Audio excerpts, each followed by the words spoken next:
anniversary beanie with our handle on the back, and we're encouraging all the new parents to take photos of the babies and post them so that we can create this I was born here, because truly since 1924, if you do the math, we've really populated many corners of this earth, and this way we'll be able to really recognize from which corners our new community is coming from.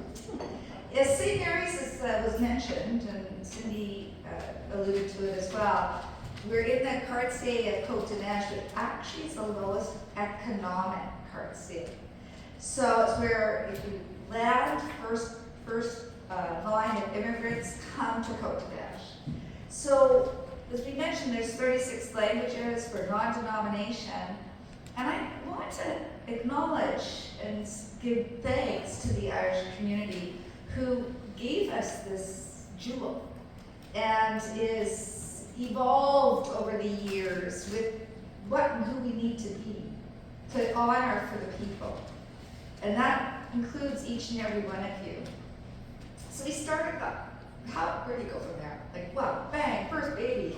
Wow, what did we do next? We were really happy to be chosen by Bell Canada to have been the site to launch the Bell Let's Talk for 2024. So we hosted a press conference on January 22nd, and they generously donated $300,000 towards a GRASS program, which is group psychology, to help lessen the waiting time, because COVID, as we all know, did a number on all of us. So, you know, it's in some shape or form, and there's such a waiting list, and part of it is the isolation that's happened as a result of it.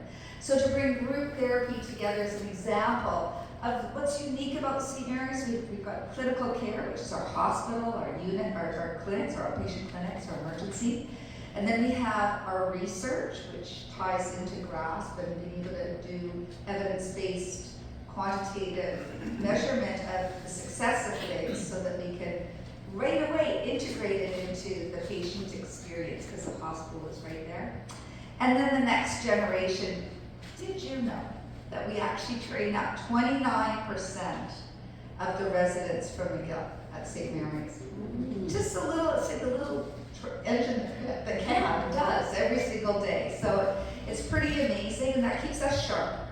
It also is attractive for the recruitment and retention of medical leaders as well. So there's lots to be proud of in this 110th year. We also did we did a number of pop-up, what we call pop-ups in the hospital. You're only as good as your internal frontline staff are engaged and desiring and feel that sense of culture that they are actually delivering every day what our oath is to being able to bring best practices to the patients. So we invest significantly in making sure our staff recognize the role that they play and the importance of it. And this year is like no other year that we will be letting them know just how important they are, because, well, this is our century of care. We have the next century of care in front of us that we want to make sure that the role that we play today continues on, and we are able to stretch and continue to be leaders in so many ways. So what does that next century of care look like? Well, dare we dream. We're looking at a new pavilion possibly that will be built on our site, on our campus, which is very exciting. So why not? Celebrating 100 years and we're getting a brand new building, that would be awesome. We also have to invest heavily in our ORs, in our critical care. In another area is our birthing, because we do welcome so many people in the world each and every day that we want to make sure that the training that we do for the midwifery and acupuncture, just being able to be there in real time for the real patient who's looking to us to care for them. So we need to reflect the evolution of medical care that's happening each and every day. So community, it's symbiotic. We are in each other's worlds. It's a fabric. Dick and Jenna are sitting here, Dick's up on the screen. It's like, wow, where did that come from? We're magical. It really is, as I opened up, an honor to be able to bring the joy of St. Mary's, the importance of the role, and we don't take it lightly nor for granted.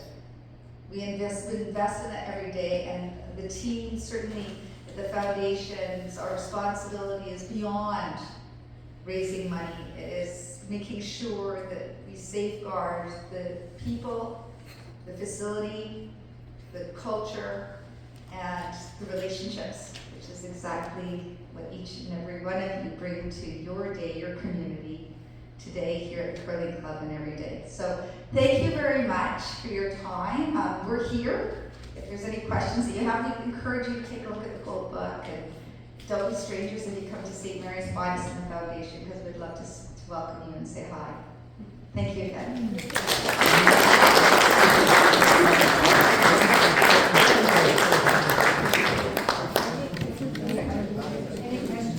Questions? Yes. Yes, I'm wondering if fine of an older McGill, and given the fact that it's still 96 years of age, is the foundation going to be lobbying anything in respect to the changes that are occurring at McGill?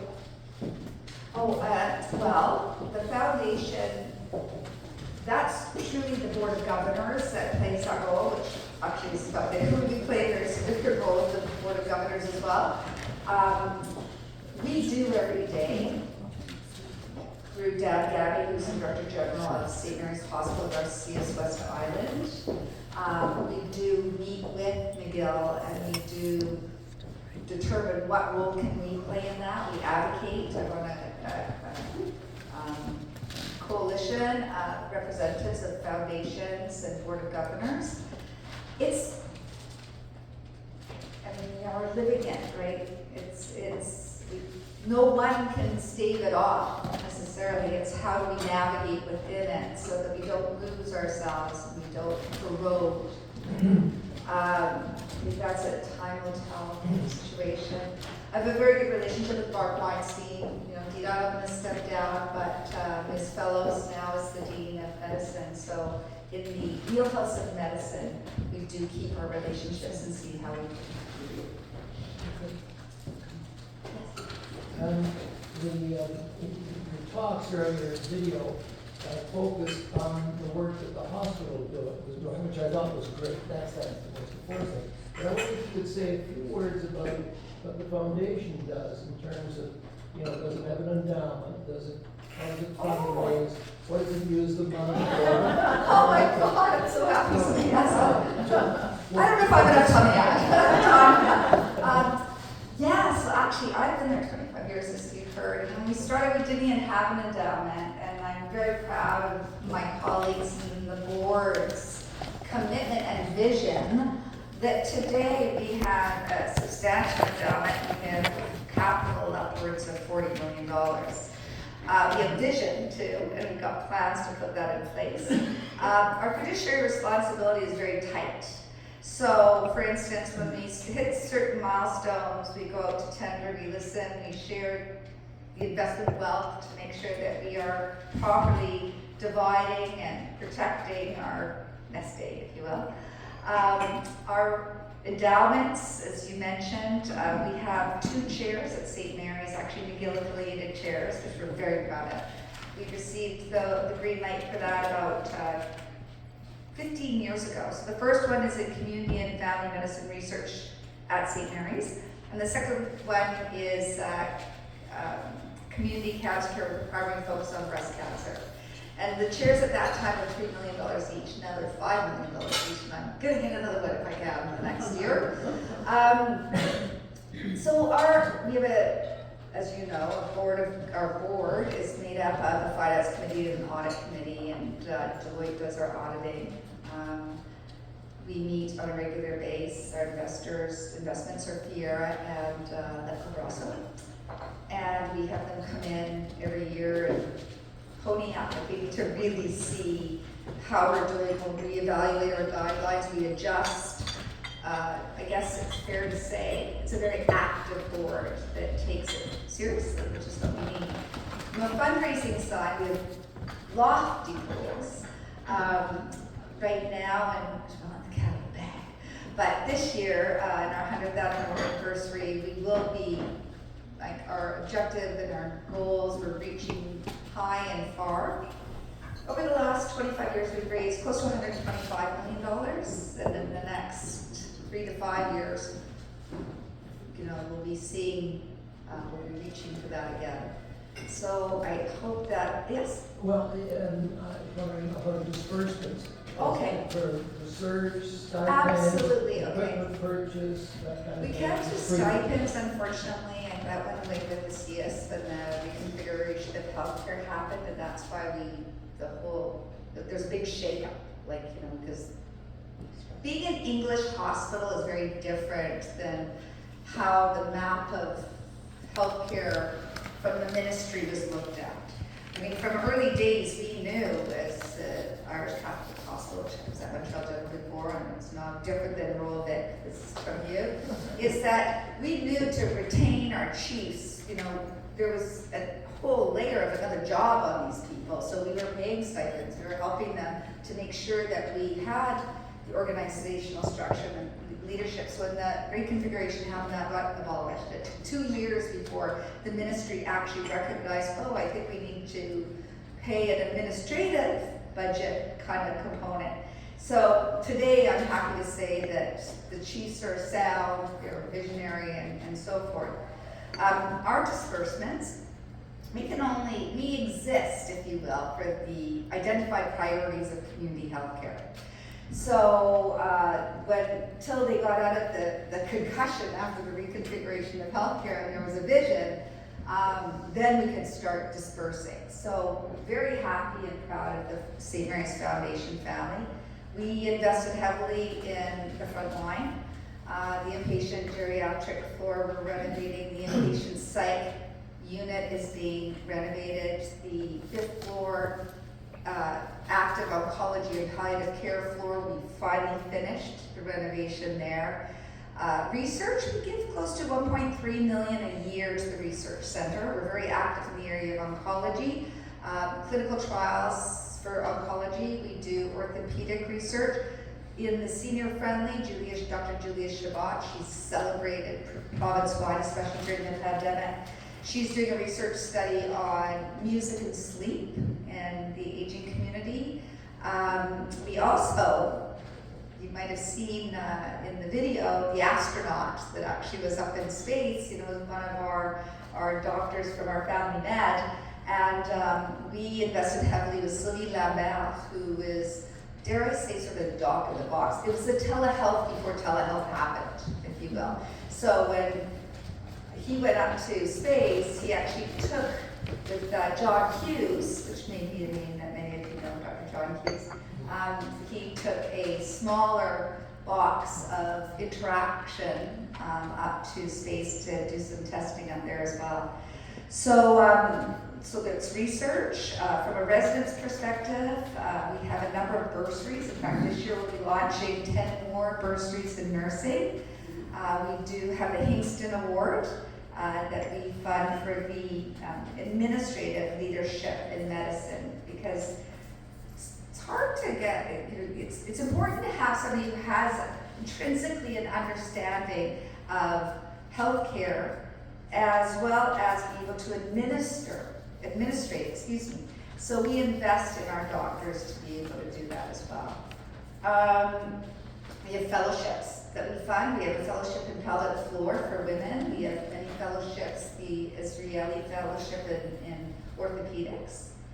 So those are a flavor of them. I hope that, I know it was more than 2 minutes. I could keep on going. Very good.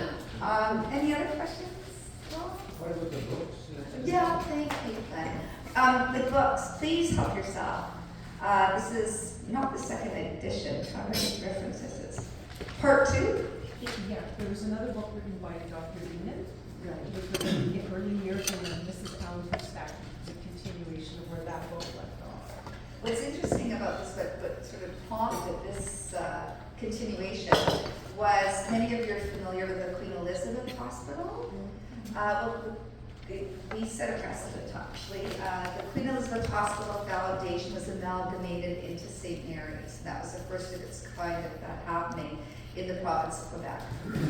And it's from that, because we kind of expanded and embodied the community as well. So for instance, an example, the palliative care, we didn't have palliative care until we amalgamated in the Queen Elizabeth into us, and the palliative care unit, we talked about that earlier, came into St. Mary's. So we look after communities, right? We're all in it together.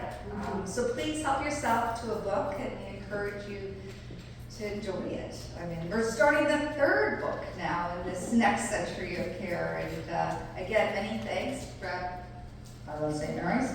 We're abroad. Thank you very much.